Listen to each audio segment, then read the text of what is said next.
The Chicago Cubs may have fallen to the Nationals on opening day, but they won big right afterwards by locking down Nico Hoerner on an extension.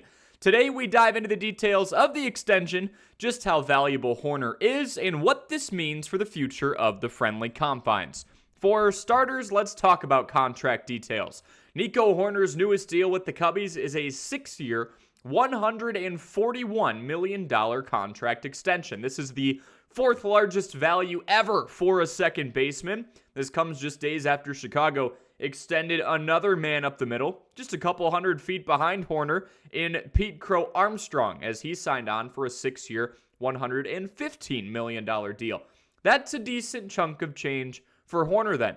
Is he worth that much? Let's dive in today. Hoerner is an 8th-year MLB veteran who has held it down at the second base position since the 2019 season. The Cubs selected him in the first round of the 2018 draft out of Stanford. He got some looks there and in summer collegiate ball as well. What has Nico done since debuting with the Cubs? He's just been steady, reliable, and elite when it comes to getting on base. He holds a .282 career batting average with an on-base percentage just south of .340. And with the exception of the 2020 season, where he played in a smaller sample of games, this guy is yet to hit below .273 over the course of a full year. Defensively, he's claimed a gold glove in 2 of the last 3 years, and that bodes well for someone who cares about defense in the way Jed Hoyer and Craig Counsell do. Last year, Nico even cracked the top 20 in MVP voting as well. For Hoerner's strengths, he's as stingy as can be. There are young players on the Cubs like Pete Crow Armstrong and Matt Shaw who have struggled with strikeouts early on in their careers, but Hoerner's considered a grizzled veteran at this point.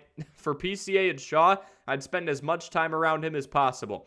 The man has arguably the best approach in all of baseball. His whiff rate of 11% and strikeout rate of 7.6%, like a third of the league average, are literally in the top 2 percentiles of all big league athletes. And you may think, oh, this is a guy who doesn't have a ton of homers and he's not striking out, so maybe he's just slapping the ball around and using his speed. Not exactly. His squared up percentage is one of the best in Major League Baseball as well. So we've mentioned Hoerner's ability to hit, his glove. He's a 30 stolen base guy too. How does all of this add up in the grand scheme of things? I think we have to look at good old-fashioned wins above replacement for this one. A 6.2 WAR is among the best in baseball. He's up there in the ballpark of guys like Aaron Judge, Shohei Ohtani, Christopher Sanchez, and the list goes on and on. So for someone who's going to be one of the richest second basemen in the game, how does a deal that's shelling out about $20 million a year size up? I personally think it makes all the sense in the world. This is a 28-year-old who has done his time, earned his stripes, and fields, hits, and plays at one of the highest levels in the game at the moment.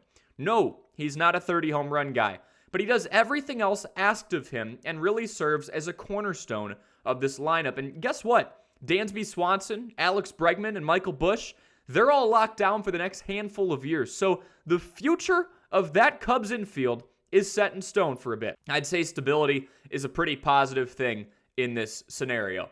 Let us know how you believe Nico Hoerner will fare over the course of the next 6 seasons and how you feel his value matches up with the value of his contract. If you enjoy breakdowns like this, make sure to leave a like, make sure to subscribe, and we will catch you in the next video.